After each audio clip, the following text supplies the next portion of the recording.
Parlons aujourd'hui des païens. C'est qui un païen? Est-ce qu'un païen peut faire partie de l'Église? Comment on définit un païen? C'est comme un terme qui est péjoratif et on ne sait pas. On pense vraiment que ce sont des gens qui sont peu recommandables.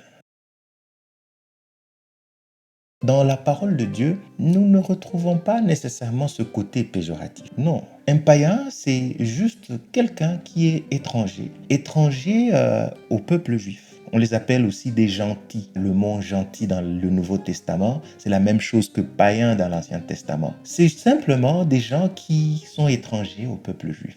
Aussi simple que ça. Vous et moi, nous sommes païens, si vous n'êtes pas juif. Si vous me suivez et que vous êtes juif, non, vous êtes juif, vous n'êtes pas païen, mais nous autres, nous sommes étrangers.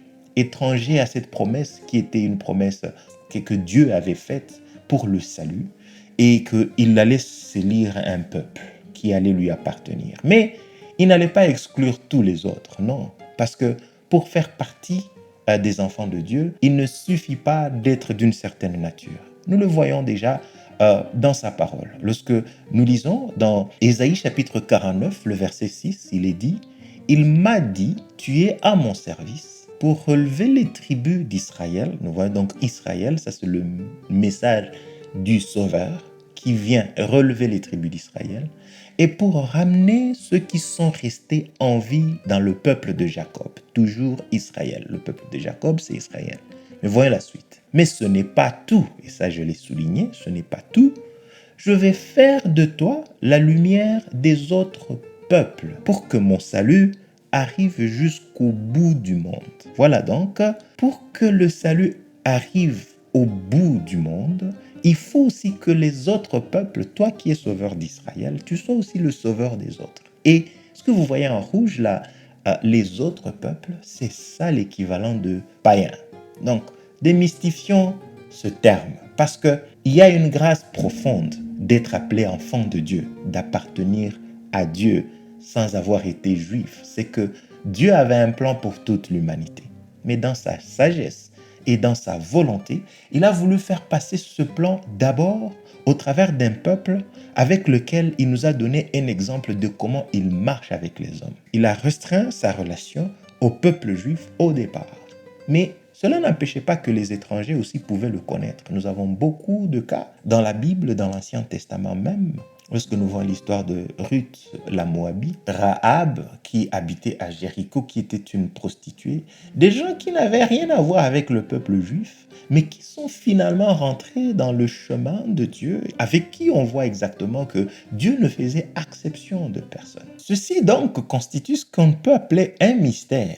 Un mystère étant quelque chose qu'il est difficile ou quasi impossible à expliquer. Pourquoi Dieu n'a pas commencé avec tout le monde? Comment il a commencé juste avec les Israélites ou avec les Juifs? Et puis, il avait une promesse qui s'étendait vers les autres, mais on a l'impression que peut-être les Juifs, ils étaient privilégiés d'une certaine façon et que, mine de rien, ils pouvaient aussi accepter que les autres aussi fassent partie. C'est de ça que l'apôtre Paul parle, et c'est ce que nous allons voir ensemble lorsqu'il parle aux Éphésiens, dans Éphésiens chapitre 3, le verset 3 à 6, il dit ceci: « C'est par révélation que j'ai eu connaissance du mystère sur lequel je viens d'écrire un peu de mots. » Il vient de parler du mystère du salut. En les lisant, vous pouvez vous représenter l'intelligence que j'ai du mystère de Christ, ce Christ mystérieux. Il n'a pas été manifesté aux fils des hommes dans les autres générations, comme il a été révélé maintenant par l'Esprit aux saints apôtres et prophètes de Christ. Ce mystère, c'est que les païens sont co-héritiers, c'est-à-dire forment un même corps et participent à la même promesse en Jésus-Christ par l'Évangile. Voici le mystère de Christ. Christ est mystérieux. Le fait qu'il ait élu un peuple, qu'il ait marché avec un peuple, lorsque Dieu a marché avec Israël, ça devient d'une certaine façon caduque, parce que nous tous, nous nous retrouvons finalement dedans. Il dit, c'est que il y a un mystère que je vous explique. Il y a quelque chose qu'il faut comprendre. C'est que même les étrangers, même ceux qui ne sont pas juifs, même ceux qui ne sont pas d'Israël, ils sont co-héritiers. Ils font partie de la même promesse. Si on parle d'un royaume, on parle du royaume de Dieu, il y a de cela quelques semaines, nous avons fait toute une série sur le royaume de Dieu. Pour ceux qui veulent suivre, je vous invite à aller sur notre chaîne et de regarder cette playlist sur le royaume de Dieu. Ce royaume de Dieu, c'est un royaume qui s'hérite. Pas parce que Dieu partira et que nous allons être héritiers. Non, c'est que dans son mystère, il est là, mais nous sommes aussi des héritiers. Nous sommes des princes. Nous sommes là, nous appartenons à la lignée de Dieu. Pas seulement Israël, mais aussi mystérieusement, nous aussi. Nous comprenons déjà que le terme païen commence à perdre son côté péjoratif.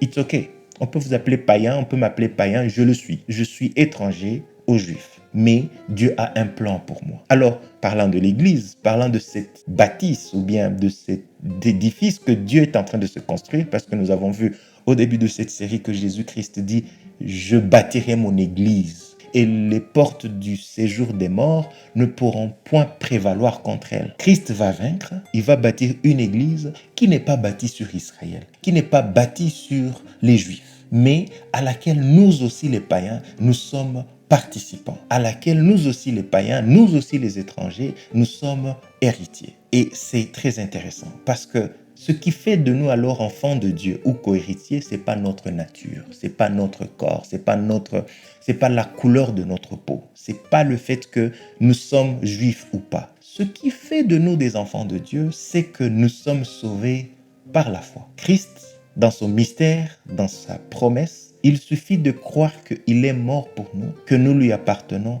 pour que nous devenions des enfants de Dieu. C'est ça que nous voyons dans Luc chapitre 7 au verset 50, lorsque Jésus-Christ parle à une femme qui était pécheresse, à qui il dit « Va, ta foi t'a sauvé, va en paix. Sois en paix car ta foi t'a sauvé. Le fait que tu aies cru t'a sauvé. Le fait que tu aies une foi en Dieu t'a sauvé. » C'est ça. Il suffit juste que nous ayons la foi pour faire partie du tissu de l'Église, pour faire partie du tissu des membres de ce même corps, parce que l'Église, c'est un corps. Un corps est composé de membres. Vous êtes un membre, je suis un membre, mais nous sommes membres pas parce qu'on nous a inscrits dans un registre, non, pas parce que nous avons beaucoup prié et que nous n'avons jamais raté à une réunion, non, mais parce que nous avons confessé Christ comme notre Seigneur et Sauveur. Ce n'est pas parce que nous sommes juifs, ce n'est pas parce que nous sommes Israël, non, c'est juste que dans ce mystère, Dieu a décidé de s'élire un peuple, de marcher avec lui comme un exemple pour nous montrer comment il marche avec les hommes. Mais cela n'était pas une façon de les sauver, non. Ils doivent aussi avoir la foi. Lorsqu'ils ont la foi, ils sont sauvés, de la même manière que nous. Donc, nous sommes tous au même pied d'égalité. Nous le voyons dans le livre de Romains, quelque part, où Paul dit « N'est pas Israël tout Israël ?» Oui, parce que Israël, c'est le peuple de Dieu. Vous êtes le peuple de Dieu. Je suis le peuple de Dieu. Ils sont le peuple de Dieu. Si simplement, ils ont cru et ils ont eu la foi en Dieu. Alors, c'est ainsi que nous pouvons avoir le témoignage clair et net de l'Esprit de Dieu dans nos cœurs que nous sommes enfants de Dieu. Nous sommes enfants de Dieu pas parce que le pasteur nous l'a dit ou pas parce que nous avons eu une révélation, nous avons rêvé et nous avons entendu une voix qui nous dit « Oh, vous êtes mes enfants, alors là, je suis convaincu que je suis enfant de Dieu. » Non, nous le sommes parce que l'Esprit de Dieu nous le témoigne. C'est ce que dit le livre de Romains au chapitre 8, le verset 16. L'Esprit lui-même rend témoignage à notre esprit que nous sommes enfants de Dieu. C'est l'œuvre de l'Esprit. C'est l'œuvre de l'Esprit de Dieu en nous qui nous parle, qui nous dit, qui nous convainc très sûrement que nous sommes des enfants de Dieu. Moi, je ne peux pas voir en vous que vous l'êtes ou le confirmer. Je peux voir des signes, je peux voir des traits, mais je ne peux pas le confirmer. Vous ne pouvez pas le confirmer. Je n'ai pas besoin d'une approbation extérieure. C'est juste que l'Esprit de Dieu, quand tu as cru, il vient habiter en toi. Et il te témoigne que quoi qu'il arrive, Dieu te connaît. Quoi qu'il arrive, tu es un enfant de Dieu et que personne d'autre ne peut te convaincre autrement. C'est très important car c'est ça l'assurance du salut. C'est très important d'être sûr. C'est très important de savoir que, païen ou pas, pécheur, soi-disant, entre guillemets, on te trouve que toi, tu fais des mauvaises actions, car c'est ça le point qui suit. Ce ne sont pas les actions qui nous sauvent. Ce ne sont pas les œuvres qui nous sauvent. Pourquoi c'est important de parler de ça? C'est que nous avons souvent confondu païens à ceux qui font le mal. Et nous nous disons, comme ceux-là sont en train de faire le mal, alors Dieu ne les connaît pas, ils ne marchent pas avec Dieu. Mais moi, je fais des bonnes choses, je visite les malades, je donne de l'argent, de l'aumône, j'aide les pauvres, je suis recommandable, je suis quelqu'un que même la société approuve. Comment est-ce que Dieu peut être contre moi? Non, ce n'est pas nos actions, car si c'est cela, c'est notre mérite. Le salut, c'est notre mérite. Mais les bonnes actions ne sont pas des causes du salut, mais elles sont les conséquences du salut.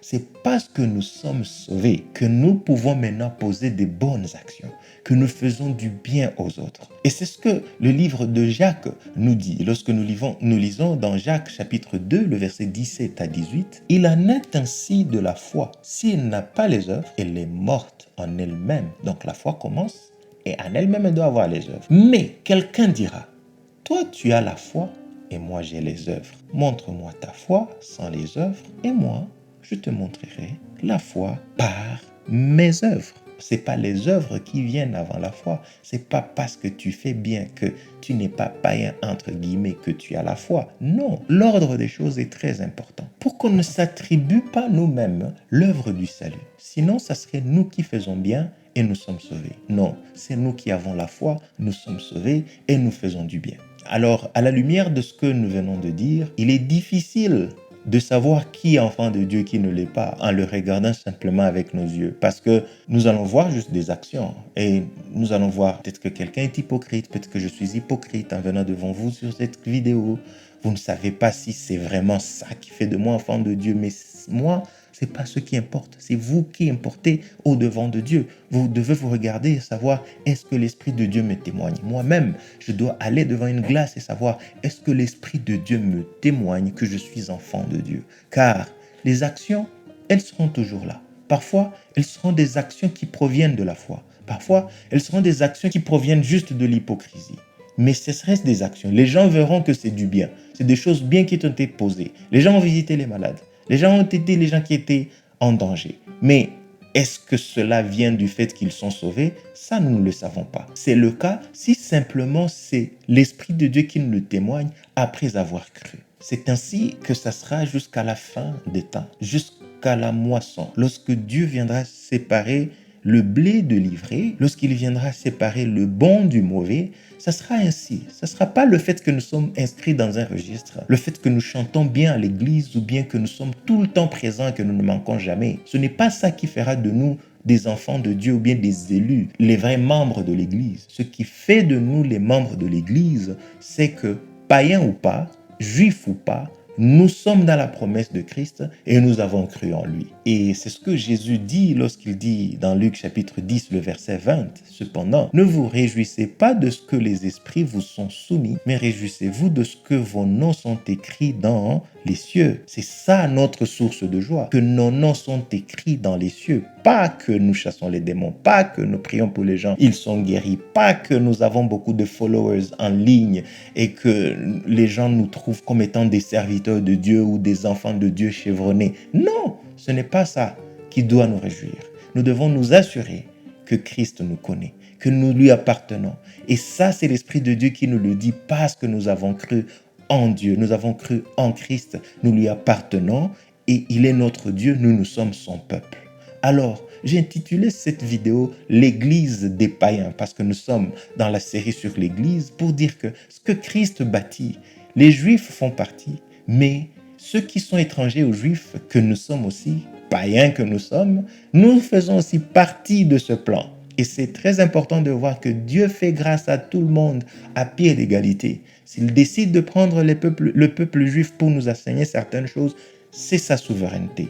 Il peut décider aussi de vous prendre, de vous utiliser dans un domaine ou dans un autre pour que vous soyez un exemple. Mais cela ne fait pas de vous ou de moi différents de tous les autres qui ont cru en lui.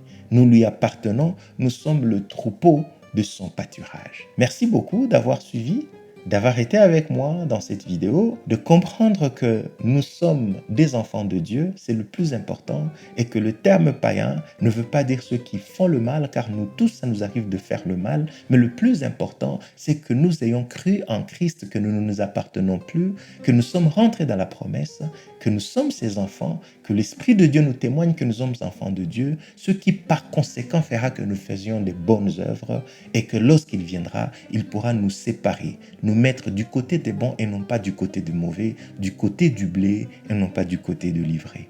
Merci beaucoup et à très bientôt.